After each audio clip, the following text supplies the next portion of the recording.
ช่วงนี้วงการหมะล่ำเดือดครับพี่น้องเฮาผู้ใดที่ติดตาม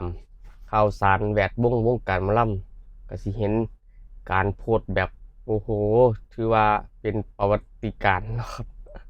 ในวงการหมะล่ำบ่ค่อยได้เห็นนะครับผมที่ผ่านมา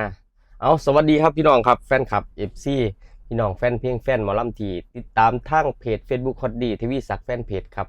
พี่น้องที่เบิ่งผ่านช่อง YouTube ฮอตดีแล้วเพิ่นออฟฟิเชียลพร้อมเด้อครับพี่น้องเฮาเอากลับขึ้นมาเว้าคือเก่าคือเดิมเนาะครับสิเปิดหัวคลิปไปเมื่อกี้นี้นะครับผมสำหรับเรื่องการโพสต์ Facebook นะครับผมทางโลกออนไลน์ก็ว่าก็ว่าได้นะครับเนาะปาดโถถือว่าบ่ค่อยได้เห็นนะครับผมบ่ค่อยได้เห็นผู้บ่เคยเห็นโพสต์กับเห็นโพสต์ไหมอืมผู้บ่เคยเว้าบ่เคยว่าก็ว่าไปบ่เคยเฮ็ดก็เฮ็ดนะเอาถือว่าเป็นสีสันเนาะพอดีคิดไปในทางที่ดีกันแล้วกันนะครับถือเป็นสีสันถือเป็นการโปรโมทเนาะวงของแต่ละวงก็แล้วกันเนาะถือเป็นการตลาดเนาะบ่คิดไปในทางที่บ่ดีนะคิดไปในทางสร้างสรรค์เพิ่นอาจจะโปรโมทวงของเพิ่นแต่ละวงก็ได้นะครับผมสร้างสีสันให้กับแฟนคลับ FC ได้เข้ามาถกเถียงได้เข้ามาคอมเมนต์พูดคุยกันแสดงความคิดเห็นต่างๆนานานะครับบางคนก็แสดงความคิดเห็นแบบเป็นกลางนะครับดีๆนี่แหละแต่ว่ากับอีกหลายๆคอมเมนต์หลายๆคนนะครับผมกับโอ้โหอินบักยังคักเลยรุนแรงเลยใส่กันแบบบ่บรรยะบรรยังก็ว่าได้เนาะครับป๊าดโถผมไปอ่านผมไปเห็นแต่ละโพสต์เนาะกะบ่แม่นว่าวงเดียวคณะเดียวนะครับผมก็เห็นเรื่องคณะหน่อยคณะใหญ่คณะไม่คณะเก่าเนาะถือว่าโอ้โหดุเดือดดุเด็ดเผ็ดมันเลยก็ว่าได้นะครับเนาะก็ถือว่าเป็นกำลังใจให้กันแล้วกันนะครับผมคนไทยน้ำกันอย่าสู้ย่อมกันเนาะอันใดพ่ออภัยให้กันได้ก็บ่ต้องอภัยดอกใส่กันทั้งนั้นละโอ้เล่นบ่หยอกจังซี่ดอกพี่น้องครับบ่หยอกจังซี่ดอกผมก็คิดว่าทุกๆคนก็อาจจะมีวุฒิภาวะคือกันนั่นแหละครับเบิดซุผู้ซุคนกับผู้หลักผู้ใหญ่เบิดซุคนเนาะบ่แม่นเด็กน้อยเนาะพอสิไปเว้าอันนั้นอันนี้ให้กันผมคิดว่าเพิ่นเป็นการสร้างกระแสซื่อๆดอกเฮ็ดให้เปิดการมองเห็นนะเฮ็ดให้มันมีกระแสเฮ็ดให้มันมีคนได้เว้าถึงพูดถึงเพราะว่ายุคนี้มันปฏิเสธบ่ได้เนาะ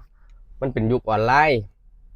เนาะมันเป็นยุคออนไลน์การทำตลาดในโลกออนไลน์มันก็ต้องแบบว่ามันก็ต้องสร้างแสงสร้างหยังสินะวิธีการที่สร้างแสงสร้างหยังได้ก็ง่ายๆเลยครับนี่ล่ะจังซี่ล่ะก็ใส่กันอย่างเต็มที่นะครับโพสต์ไปโพสต์มาเฮ็ดให้คนเว้าถึง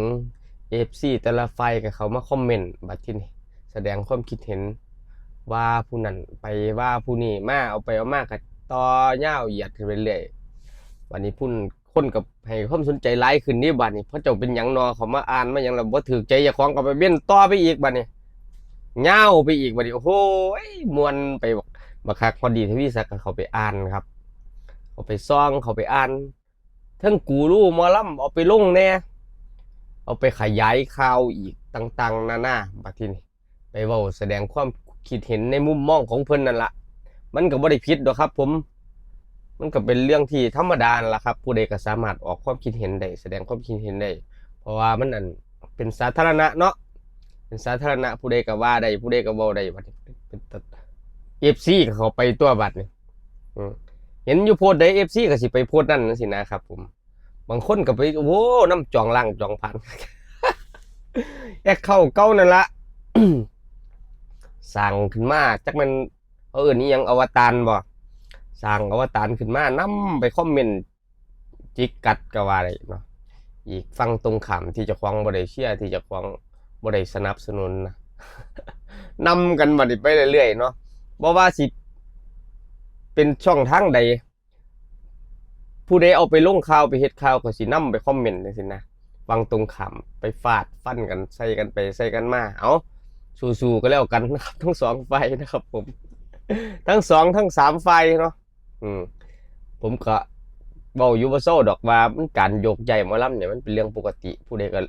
จักสิว่าจังไดเนาะอันสิว่าเงินบ่สำคัญมันก็เฮ็ดงานซุมื้อนี่ก็เพื่อเงินอยู่แหมอืมเอาผู้เฮ็ดวงก็อยากได้เงินคือกันแหมผู้ไปร่ำผู้ไปเป็นทำงานก็อยากได้เงินคือกันทุกสิ่งทุกอย่างทุกคนก็อยากได้เงินเนาะนั่นแหละครับมันก็เลยเป็นเรื่องธรรมดาคันตัดเงินออกเบิดเนี่ยโลกใบนี้ไม่ต้องใช้เงินเด้อสิก็สิเป็นเรื่องใหม่ก็จังว่าเป็นเรื่องใหม่เนาะครับอันนี้มันก็เป็นเรื่องปกติเนาะคือจังการทับท่ามศิลปินกันยังก็เป็นเทคนิคเป็นแท็กติกในการอ่าบริหารจัดการของแต่ละวงเนาะนั่นแหละครับผม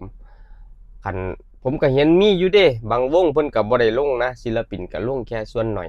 น้อยนิดมากๆนะครับผมถือว่าบริหารได้โอ้โหสุดๆนะครับผมคันวงใดสังเกตเบิ่งมีอยู่ดอกพี่น้องครับมีอยู่ดอกสังเกตเบิ่งหมอลำใหญ่นี่ล่ะผมก็สังเกตเบิ่งเพิ่นแทบสิบ่ประกาศรับศิลปินเพิ่มแทบสิบ่ประกาศรับแดนเซอร์ศิลปินเนาะขอพูดแล้วผมเห็นอยู่สุดยอดอีหลีบ่แม่นผมยังได้ไปคอมเมนต์ว่าสุดยอดอยู่ติครับเพราะว่าหยังติการบริหารการหยังหลังบ้านเพิ่นเนาะครับเนาะมีความที่แบบว่าแม่นผู้ใดสิมาเสนอหยังก็บ่อยากไปแสดงว่าการบริหารจัดการหลังบ้านเพิ่นดีนะครับอันนี้ต้องชื่นชมนะครับน่าเอาเป็นแบบอย่างนะครับผมซุมื้อนี้ปฏิเสธบ่ได้พี่น้องเอ้ยอย่าเครียดให้ฮอดดีทวีศักดิ์เด้อผู้ใดก็ฟังแล้วคันบ่มักก็ได้แค่เอาไปพิจารณาลองมึงนะครับผมเพราะว่าหยังว่าติ โลกมันเปลี่ยนไปนะครับมันมีวิวัฒนาการต่างๆเนาะค่าเงินมันก็ถูกลงหน่อยลงจากตะกี้เขาจานละ30 บาทซุมื้อก็เป็น50 60 บาทแล้วเนาะมันก็คือว่านั่นล่ะพี่น้องครับคันบ่ปรับเปลี่ยนคันยังใส่แบบเก่าแบบเดิมอยู่เนาะมันก็ค่อนข้างสิยากนะครับผมค่อนข้างสิยากมีทางออกอยู่นะครับผมมันแก้ปัญหาแนวนี้ก็ได้มันมีทางออกอยู่ก็เปลี่ยนปรับเปลี่ยนใหม่นะครับเปลี่ยนหาหม่องจุดลงตัวของเจ้าของไปเรื่อยๆนะครับผมอันบ่เฮ็ดจังซี่ ก็ยากนะครับเพราะว่าซุมื้อนี้คือฮอดดีเว้าไปคลิปก่อนหน้านี้มันมีนักธุรกิจเขามาเฮ็ดหลายนะครับผมกระโดดเข้ามาหลายเขามาเฮ็ดวงธุรกิจหมอลำเนาะใช้คำว่าธุรกิจหมอลำถูกต้องที่สุดนะครับมันธุรกิจหมอลำซุมื้อนี้มันนักธุรกิจมืออาชีพจังซี่นะครับกระโดดเข้ามาเล่นอ่าในจุดนี้เริ่มเยอะขึ้นทุกวันเพราะว่าเร่งเห็นเม็ดเงินนะครับผม ผู้ใดสิว่าจังได๋ก็ตามแต่นะครับผมว่าค่าใช้จ่ายสูงอีหยังจังซั่นจังซี่อีหยังก็ต้นทุนสูงแต่ก็ได้กำไรครับผมมันมีช่องทางได้กำไรเยอะอยู่นะครับผมก็เบิ่งรถครับนั่นล่ะเบิ่งทรัพย์สินรถแต่ละปีเนาะนั่นล่ะครับถามว่าไปกู้หนี้ยืมสินก็เป็นเครดิตนะครับผมเครดิตทางด้านการเงินนะครับผมจำเป็นต้องทำมันเกี่ยวเนื่องกับอะไรหลายๆอย่างนะครับผมอันนี้เฮาบ่ขอไปเว้าไปถึงเนาะเพราะว่าคันบ่ได้เงินบ่มีผู้ใดเฮ็ดบ่ง่ายซะไปซุมื้อนี้ มันก็ต้องได้เงินนะครับผมเห็นบ่จักแม่นหยังเป็นหยังแน่เนาะครับได้นะครับผมไม่มีคำว่าไม่ได้นะครับได้อยู่แล้วนะครับผมบ่ได้บ่มีผู้ใดเฮ็ดนะครับบ่เห็นติซุมื้อนี้พูดขึ้นว่ามันดอกเห็ดเนาะครับแล้วก็ฟาดฟันกันแบบโอ้โหดุเด็ดเผ็ดมันนะครับถือว่าสุดยอดม่วนไปเรื่อยๆนะครับพอดีทีวีสักติดตามข่าวสารแวดวงการหมอลำนะครับผมก็เป็นสิละครับบ่มีหยังดอกจักหน่อยกับเผาๆลงนะครับเดี๋ยวก็จุดก็ลงตัวเดี๋ยวก็ซอฟลงนะครับผมแต่สำหรับผู้สี่ยืนยัด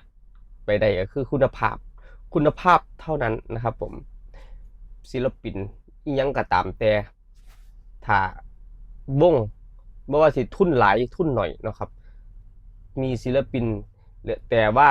ทุกสิ่งทุกอย่างทำออกมาแล้วมันไม่ได้มาตรฐานไม่มีคุณภาพนะครับผลงานเท่านั้นที่สิพิสูจน์นะครับผมความยืนยงคงกระพันของท่านนะครับผมเอาเป็นกำลังใจทุกๆวงนะครับสร้างสรรค์ผลงาน